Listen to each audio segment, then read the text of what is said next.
Grand reportage Benin 2025.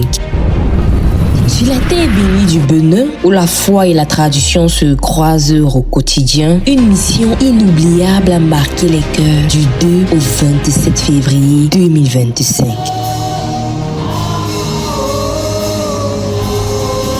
À la tête de cette grande aventure spirituelle, l'évangéliste Sophonie Blaise Kebanwo et son équipe, les amoureux de Jésus-Christ, ont parcouru villes et villages portant le flambeau de l'évangile de Christ avec passion et détermination. À chaque halte, un seul objectif, toucher les cœurs et y s'aimer la vie de Christ. Avec la grâce de Dieu, aucun moment n'a été laissé au hasard. Chaque rencontre, chaque prière et chaque parole était une sémence divine pour la transformation des âmes.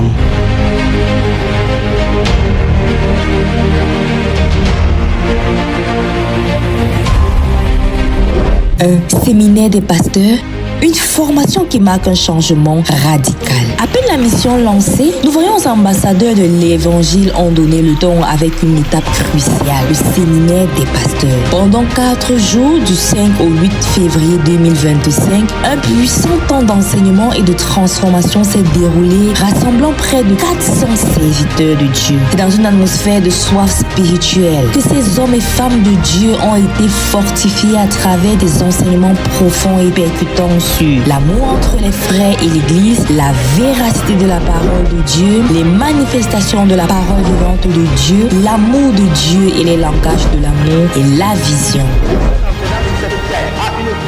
Un objectif, une vocation, un but. C'est la vision qui détermine ta durée de vie. Tout le monde en venant de la terre a une mission. Dieu, pour créer l'homme, n'a pas utilisé seulement la parole, il a utilisé un conseil. Sachant que Dieu ne peut pas nous demander de faire quelque chose, pourtant il n'a pas déposé en nous la capacité nécessaire pour le faire. Dieu nous a toujours révélé pour la vision. Les seuls dons que Dieu nous donne, ce sont les dons qui partent dans l'accomplissement de la mission pour laquelle il nous a envoyés. Je dis encore que toute personne sur cette terre est destinée à réussir. Si tu échoues, sache que tu n'es pas là où Dieu t'a appelé à être. Parce que tous les talents, tous les dons, toute la capacité nécessaire pour accomplir ce pourquoi Dieu t'a envoyé sur la terre se trouve en toi. Ce séminaire a été bien plus qu'une simple formation. Il a été un puissant moment de visitation divine. La parole, enseignée avec autorité, a brisé des chaînes, restauré des ministères et transformé des cœurs. L'application immédiate des enseignements a déclenché des révélations profondes, marquant un tournant pour de nombreux pasteurs. L'onction de Dieu est descendue avec puissance, remplissant l'assemblée d'une présence palpable. Témoignages de vie renouvelée, ministères réorientés et passions ravivées se sont multipliés. Ce séminaire a posé les bases d'un réveil spirituel qui dépassera ces 4 jours pour impacter durablement les autres. Ce séminaire, c'est vraiment un programme qui vient de Dieu. Et nous réalisons vraiment que c'est le programme que Dieu même a préparé pour la commune de Comé. Dieu a utilisé l'évangéliste pour nous en parler. Il faut que chacun soit dans sa vision pour pouvoir accomplir le plan de Dieu, qui est le plan de Dieu pour lui sur la terre. Au cours de ce séminaire, j'ai compris encore beaucoup de choses à travers la révélation que le Seigneur a utilisé son serviteur pour nous en parler. L'évangéliste a parlé de l'amour fraternel. C'est vraiment formidable. C'est pas parce que je suis pasteur d'une église que je suis différente des autres. Non. Aujourd'hui, maintenant, je considère tout le monde comme mon frère. Ça dit, c'est pas frère consanguin ou bien frère d'église, mais frère, même père, même mère, parce qu'on a un seul père. La grande croisade, 4 jours de feu et de revêtement. Du 12 au 15 février 2025, la ville de Comé a vibré au rythme d'une puissante croisade d'évangélisation tenue à la Maison des Jeunes. Cet événement marqué par une ferveur indescriptible a rassemblé près de 1500 personnes venues de divers horizons avec une soif profonde de la parole de Dieu. Tout au long de ces 4 jours, des enseignements percutants retentissent, secouant les cœurs et réveillant les consciences. Parmi les thèmes abordés, le péché, comprendre ses ravages et s'en détourner. La foi, s'appuyer sur Dieu en tout et de manière absolue. Le pardon, briser les chaînes de l'amertume et vivre une vie épanouie. La génération des hommes riches, ne pas endurcir son cœur à l'appel du Seigneur. La paresse, un ennemi à combattre pour accomplir sa destinée. La vision, marcher selon le plan que Dieu a prévu pour nous. La puissance de Dieu s'est manifestée manifestèrent avec force. Des miracles instantanés ont éclaté. Des guérisons spectaculaires ont témoigné de la gloire de Christ et des âmes enchaînées ont été libérées. Dans cette atmosphère de visitation divine, une centaine de personnes ont pris la plus grande décision de leur vie, accepter Jésus comme leur sauveur. Cette croisade n'était pas qu'un simple rassemblement, c'était une rencontre avec le Dieu vivant, un tournant décisif pour ceux qui y ont pris part. Le feu du réveil est désormais allumé, prêt à embrasser toute la région de Comé. Visite des assemblées, un feu qui se propage. Au-delà des grands rassemblements, la mission du bonheur a aussi pris une dimension plus intime et profonde à travers la visitation de plusieurs assemblées chrétiennes. Ce fut un temps privilégié où le message de l'évangile s'est invité au plus près des fidèles, apportant renouveau et fortification spirituelle. Le 9 février 2025, les fidèles du ministère évangélique de la Voie étroite ont vécu un temps de profonde édification. L'enseignement rapporté sur l'émondation, essentiel pour devenir des instruments puissants entre les mains de Dieu, et sur le pardon, clé de la guérison intérieure. Environ 110 personnes ont assisté à ce moment de transformation spirituelle. La parole a bouleversé les cœurs, apportant restauration et renouveau. Ce jour restera un repère marquant dans la vie de chacun.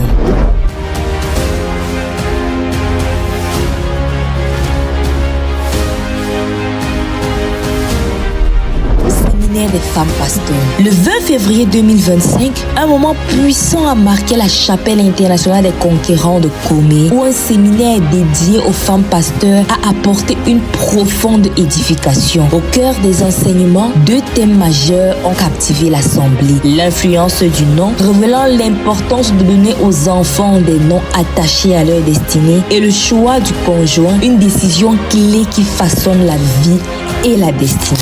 Ce rendez-vous spirituel a rassemblé environ 55 femmes, toutes profondément touchées et transformées. La parole a illuminé les esprits, fortifiant ces servantes de Dieu dans leur appel et leur mission.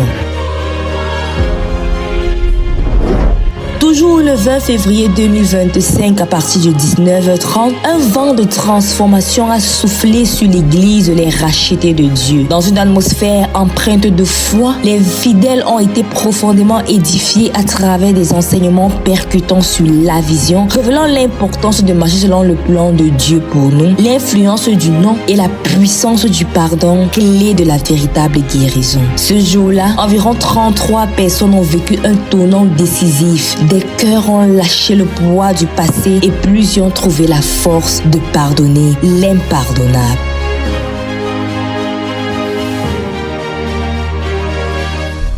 Le 21 février 2025, une rencontre mémorable a marqué le ministère évangélique pour les nations, où la vision et l'importance de l'éducation ont été au cœur des enseignements. Dans une atmosphère de soie spirituelle et d'éveil, les fidèles ont découvert l'importance de découvrir sa vision et de l'accomplir. L'accent a été mis sur l'éducation comme pilier fondamental pour bâtir une génération forte, enracinée en Christ et prête à relever les défis de demain. Environ 4 adultes et 35 enfants ont pris part à cette session d'édification et chacun en est reparti transformé et équipé pour investir dans l'avenir avec sagesse et foi.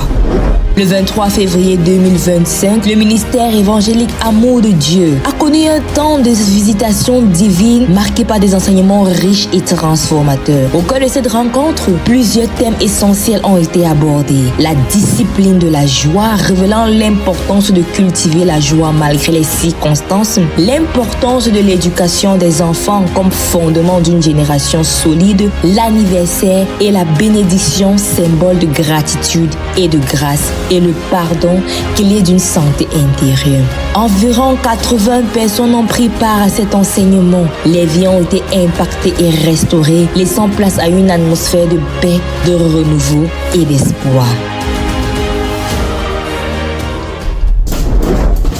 Le 25 février 2025, la mission internationale pour le salut des âmes en Christ a vécu un moment d'édification intense autour d'un message puissant. Un chrétien a la vie éternelle, la vie de l'éternel. Dans une atmosphère de soif spirituelle, les fidèles ont reçu une révélation profonde sur l'héritage divin des enfants de Dieu et la certitude de la vie éternelle en Christ. Cet enseignement a éclairé les cœurs, renforçant la foi et éveillant une conscience renouvelée de l'appel céleste.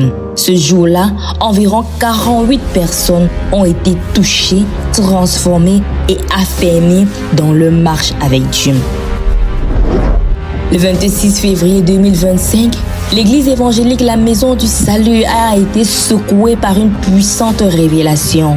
L'autorité du chrétien en Jésus-Christ. Dans un lieu rempli de foi, l'enseignement a révélé la force et la position spirituelle que chaque enfant de Dieu possède en Christ, un pouvoir donné pour régner et vaincre sur les forces des ténèbres. Environ 39 personnes ont été présentes et toutes sont reparties transformées et remplies d'assurance, prêtes à marcher dans l'autorité que Jésus leur a donnée. Ce jour restera gravé dans leur cœur comme un jalon spirituel majeur.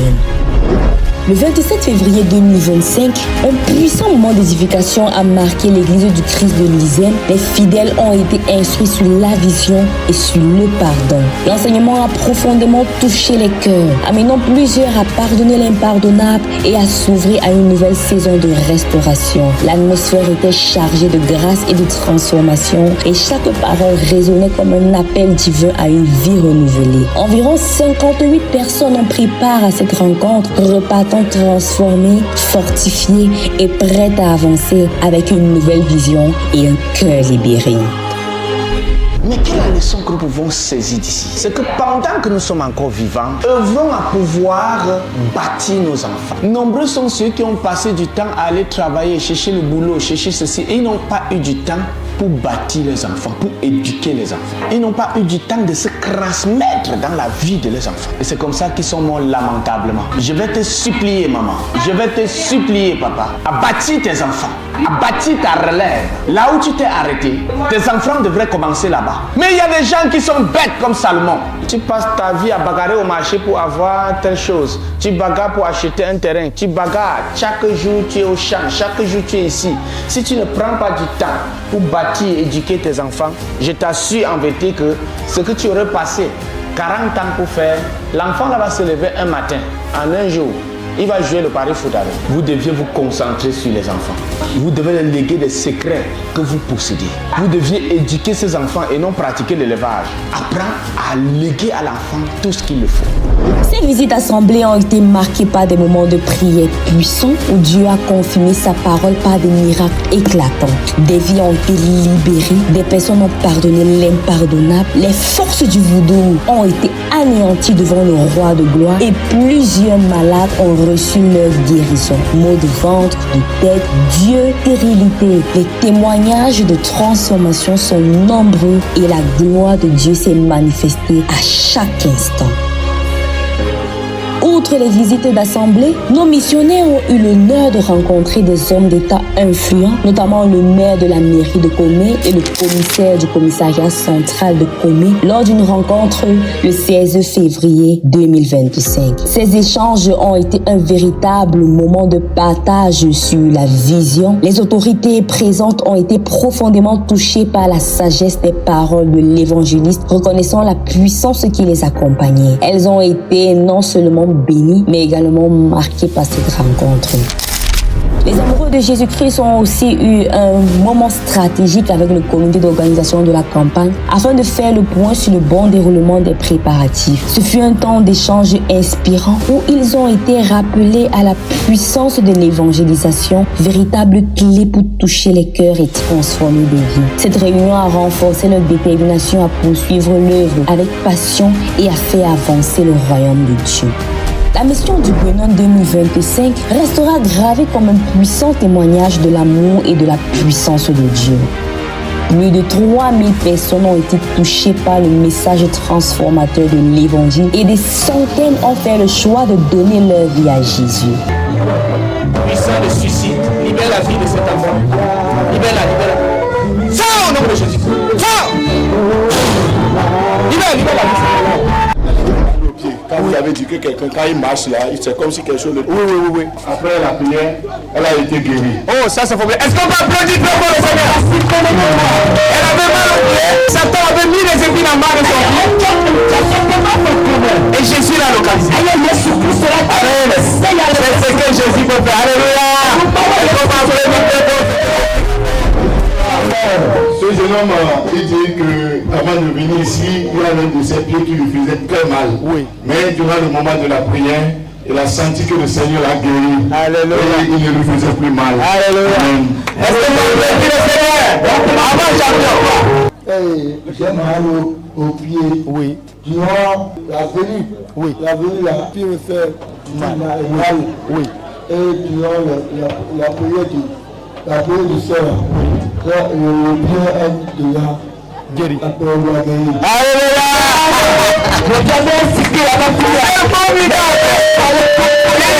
Il dit que quand il venait, son pied faisait mal. Mais tirant la prière, il est guéri. Que le Seigneur te bénisse. Tu es guéri au nom de Jésus. Alléluia. Est-ce qu'on peut applaudir? Alléluia. Notre maman dit avant de venir ici, elle sentait les maux de ventre. Il y a longtemps, elle souffrait de cette maladie. Elle a passé par les hôpitaux. Enfin. Mais au moment de la prière, il a vu que la main de l'Éternel a touché. Elle a été guérie. Autre chose, elle ne voyait pas bien avant de venir ici. Au moment de la prière, elle a senti que la main de Dieu l'a touchée. Elle a été guérie. Et maintenant que nous parlons, elle voit bien.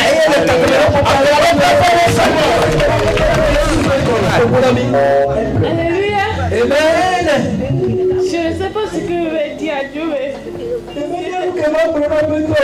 c'est grand. Prêcher, comme vous avez parlé, vous avez dit que l'Esprit de Dieu est là présentement. Oui.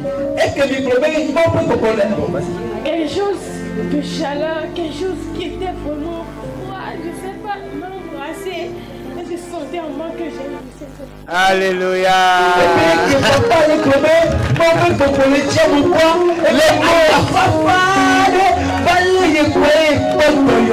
mots ne peuvent pas expliquer ça. Les mots ne peuvent pas expliquer la chaleur, le sein de Papa Jésus qui nous tient dans ses bras. C'est plus que le bonheur. Les mots ne peuvent pas expliquer ça. Alléluia. Et la maman témoigne ce soir que depuis son enfance, elle prenait des maux de ventre. Et ces maux de ventre-là fait jusqu'à ce qu'elle n'a pas fait beaucoup d'enfants. Elle a fait seulement 2 enfants. Wow. Et ce qu'il a fait aussi, elle ne voit pas clairement. Mais depuis hier qu'on a prié, elle s'est retrouvée. Et les maux de ventre ont calmé. Et l'homme de Dieu avait donné une parole de reconnaissance que dans la nuit, que quelque chose va sortir, bien quelqu'un va sentir quelque chose. Oui. Et là, elle a senti dans la nuit que quelque chose sortait de lui. Alléluia. Dans son sommeil. C'est pourquoi ce soir elle est là pour témoigner. Alléluia. Alléluia. Oh maman, viens. Maman dit que le Seigneur a guéri son enfant. Wow. Que le mercredi, quand l'homme de Dieu rendait ministère, il avait dit qu'il y a un enfant qui souffrait, qui était tombé malade, la fièvre vient et puis repart. De temps en temps, ça se fait comme ça.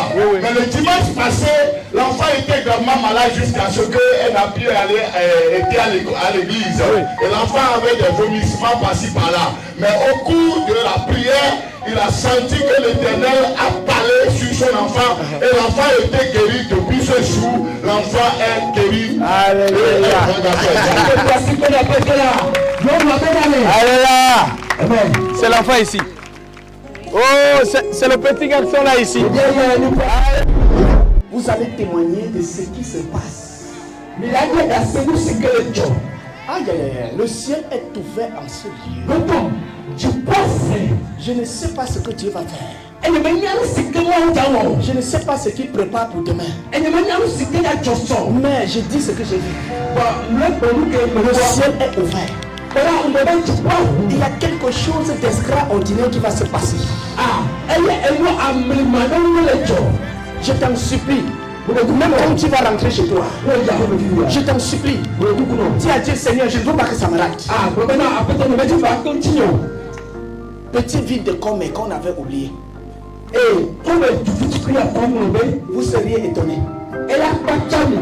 La main de Dieu s'est manifestée avec éclat, des guérisons instantanées, des délivrances extraordinaires et des vies radicalement restaurées. Bien plus qu'une campagne d'évangélisation, cette mission a été le taureau de ministère naissant, une flamme allumée qui continuera de briller. Ce n'est pas une fin, mais le début d'un réveil qui s'étendra bien au-delà des frontières de Comé et du Benin. La mission des amoureux de Jésus au Benin témoigne avec force de l'impact de la foi sur les cœurs et les destinées. Après cette œuvre intense et remplie de gloire, nos vaillants missionnaires ont repris la terre vers le Cameroun, accueillis comme des guerriers spirituels par un peuple assoiffé de la parole. La mission fut exigeante, mais la victoire appartient à Dieu seul, à qui revient l'honneur et la louange pour toujours. Amen.